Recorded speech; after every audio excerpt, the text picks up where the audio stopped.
కాకినాడ జిల్లా సామర్లకోట మండలం వీరరాఘవపురం వద్ద వసంతరాయల జన్మదినాన్ని పురస్కరించుకొని 3 రోజుల పాటు భజన, భక్తి, అన్నదాన కార్యక్రమాలు నిర్వహించడం జరిగిందని గురుదేవులు విత్తనాల ధర్మరాజు స్వామి తెలిపారు. ఈ సందర్భంగా ఆయన మాట్లాడుతూ తమ గురుదేవులు వసంతరాయల ఆశీస్సులతో ఆయన పుట్టినరోజును పురస్కరించుకొని 3 రోజుల పాటు అన్న సంతర్పణ కార్యక్రమాన్ని నిర్వహించడం జరిగిందని అన్నారు. అందులో భాగంగానే గోవులకు అన్నదానం, పశుపక్షాదులకు, ఇతర జంతువులకు ఆహారం అందించడమే కాక భజన కార్యక్రమం ఏర్పాటు చేయడం జరిగిందని తెలిపారు.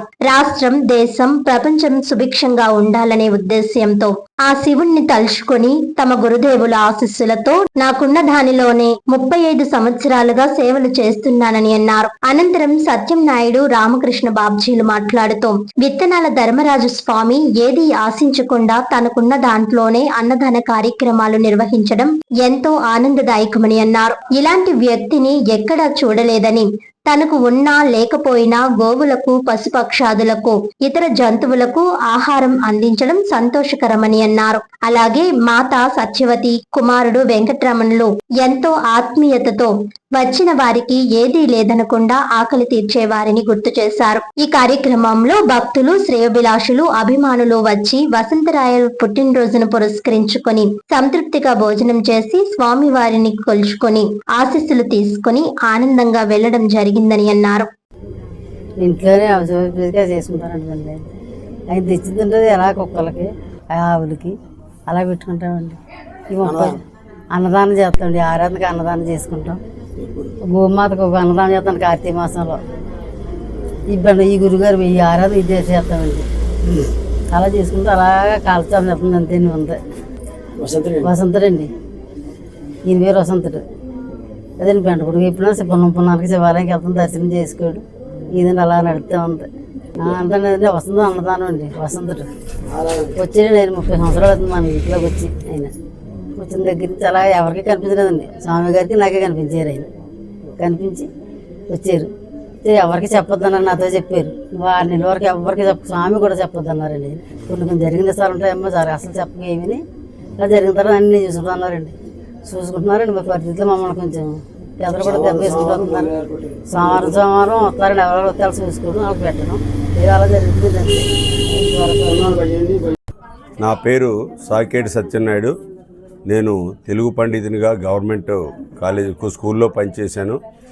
అయితే స్వామి మన శక్తిపీఠంలోని ధర్మరాజు స్వామి వారు మరి ఇనుడు వెలుగునిచ్చు, గండు వర్షమునిచ్చు, గాలి వీచి, చెట్లు పూలు పూచు, త్యాగభావమునకు తరువులే గురువులు అన్నట్లుగా ఇతను ఉన్నటువంటి సంపద మొత్తం కూడా ఈ గోవులకి, కుక్కలకి, తర్వాత మనుషులకి నిత్యాన్నదానం పెట్టినటువంటి కార్యక్రమాలు పెట్టడమే కాకుండా భజన కార్యక్రమం ప్రతి సోమవారం, గురువారం ఇలా వారంగా 3 రోజులు భజన కార్యక్రమాలు పెట్టించి తన డబ్బులు మొత్తాన్ని ప్రజాసేవకి అంకితం చేసినటువంటి మహానుభావుడు ధర్మరాజు గారు. మరి అటువంటి స్వామి అంటే మనకి ఆర్యోక్తి ఒకటి ఉంది ఏంటంటే సర్వే జన సుఖినో భవంతు. ఎందుకన్నారు ఆ మాట అంటే అందరూ జనాలు సుఖంగా ఉంటే ఆ సుఖం నాకు ఉంటుందని స్వామివారి మనసు చాలా విశాలమైంది. అటువంటి విశాలమైన మనసులో మరి ఈ 3 రోజులు ఈవేళ, రేపు, ఎల్లుండు ఇక్కడ భజన కార్యక్రమాలు, కీర్తనలు, అన్నదాన కార్యక్రమాలు ఇవన్నీ అతను సొంత డబ్బులతోనే ఎవరిని యాచించరని 10 రూపాయలు మీరు ఇవ్వండి ఏ ఇచ్చినా తీసుకోరు. మరి అటువంటి గురువు నేను గురువునైనప్పటికీ గురువుగా భావిస్తాం. ఎందుకంటే అతడు మనసులో కల్మషము లేనటువంటి వ్యక్తి. ఇటువంటి వ్యక్తులు సమాజంలో చాలా చాలా తక్కువ ఉంటారు. ఆడిన మాట తప్పనివాడు. అది అందుకే మనకి ఒక పద్యం ఉంటుంది భాగవతంలో, ఎవరిని చే జనించు జగమెవ్వని లోపల నుండి లీనమై,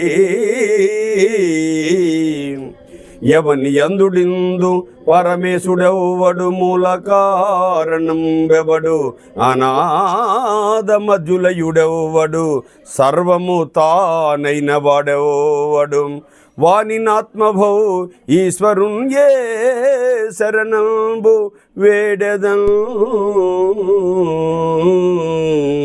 కాబట్టి పూర్తిగా పరమేశ్వరుని నమ్ముకున్నారు.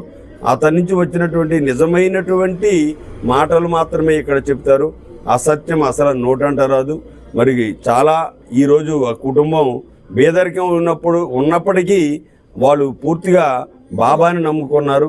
మరి ఆయనకి ఆ భగవంతుడు ఆయురారోగ్య అష్టైశ్వర్యాలు ఇచ్చి కాపాడాలని మా భజన బృందంతో పాటు ఈ సమాజం, ఇతని సమాజం ఎంత ఉందో అంత సమాజం కూడా మేమందరం కోరుకుంటున్నాం. మరి స్వామి గారంటే ఈ ఊర్లో డబ్బున్నోడికే ధనం మూలం ఇదం జగత్ అన్నట్టుగా డబ్బున్నోడినే గౌరవిస్తాడు, డబ్బున్నోడిని ఎవడు గౌరవించడు. అయినప్పటికీ అతను చేయవలసిన సేవ తప్పనిసరిగా ఈ గ్రామంలో చేస్తున్నారు. అటు శివాలయంలో అవనివ్వండి, లేకపోతే స్వామి అయ్యప్ప గుళ్ళో అవనివ్వండి, లేకపోతే ఏ గుళ్ళోకి వెళ్ళే సరే అతను చేయవలసినటువంటి సేవలు చేస్తున్నారు. అటువంటి స్వామి ఉండడము ఈ సామర్లకోటకి నిజంగా చాలా సంతోషం అనేసి మేమందరం అనుకుంటున్నాం. ధర్మరాజు స్వామి అండి, విత్తనాలు ధర్మరాజు స్వామి, శివపేటకు అండి. 30 సంవత్సరాల నుంచి శివపేటకు, సామర్లకోట, వీరాగపురం అండి. గోగులు తోడు పెట్టడం, కుక్కలు భోజనం పెట్టడం, శివదర్శనం చేసుకోవడం 30 సంవత్సరాలు జరుగుతుందండి. గురుగారు ఆరాధన అండి. ఈయన పేరు వసంతుడండి. పీఠకులో జ్యోతి స్వరూపంగా వచ్చాడండి, స్మెల్లతో వచ్చాడు. అప్పటి నుంచి ఆయన అన్నదానం చేయమన్నా కాడి నుంచి అన్నదానం జరుగుతుందండి. ఒకవేళ ఉన్నా లేకపోయినా అన్నదానం మాత్రం ఆగట్లేదని జరుగుతుంది. ఇది ఆరాధన అండి, గురుగారు ఆరాధన అన్నమాట. వసంతుడు అండి, ఆయన పేరు వసంతుడు. అన్నదానం అండి, అదేంటి గోగులు తోడడం, భోజనాలు పెట్టడం, భోజన కార్యక్రమం అండి, భజన చేయించడం అదన్నమాట. నాకు 16 సంవత్సరాల వయసులో, ఆయన 40 సంవత్సరాల వయసు అండి. ఆయన గెడ్డం కానీ వేసం కానీ ఏమీ లేదండి. ఆయన నీకు ఏమి కావాలో కోరుకోమన్నాడండి. ఏం కావాలో కోరుకోమంటే ఇరుగు పొరుగు పచ్చగా ఉండాలని కోరుకున్నానండి. ఇంకేం కావాలన్నాడు. ప్రపంచం అంతా పచ్చగా ఉండాలని కోరుకున్నానండి. ఇంకేం కావాలి, పాడి పంట పిల్లలు సంసారానండి ఇచ్చానన్నాడండి. కానీ ఎత్తడివాడు నువ్వు మోసం చేయకు, నేను మోసం చేసి నేను చూసుకుంటానండి.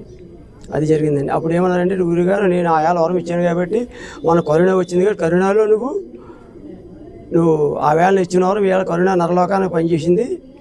పచ్చగా నువ్వు ఇచ్చిన వరం, అందరూ నేను ఇచ్చిన వరం ప్రకారంగా నువ్వు అందరూ ఆనందంగా సంతోషించింది. అందరూ కోరుకున్నారు. ఏంటి స్వామి మా భయవేస్తుంది, మా భయవేస్తుందంటే మీకు భయపడిన పని లేదు, మన కరుణ ఏమి చేయదు గురువుగారు చెప్తున్నారు అని చెప్పడం జరిగింది. అదే ప్రకారం సామకోట శివాలయం, శివకాశి అండి, కుమార రామ భీమేశ్వర అనే లింగాకార శివకాశి అర్ధనాథేశ్వర దర్శనమిస్తుందండి. 2000 సంవత్సరాల నుంచి శివకాశిగా దర్శనమిస్తుందండి. అక్కడ రూపం లేనటువంటి వచ్చండి, రూపం ఉన్న ఆత్మ నాకు నర రూపంలో ఈ వేళ కరుణ ఉండదనండి. ఆ వేళ కరుణ లేకుండా ప్రశాంతిగా సక్రంగా ఆనందంగా సంతోషంగా ఉన్నామని మాకు తిరిగి చెప్పడం జరిగింది.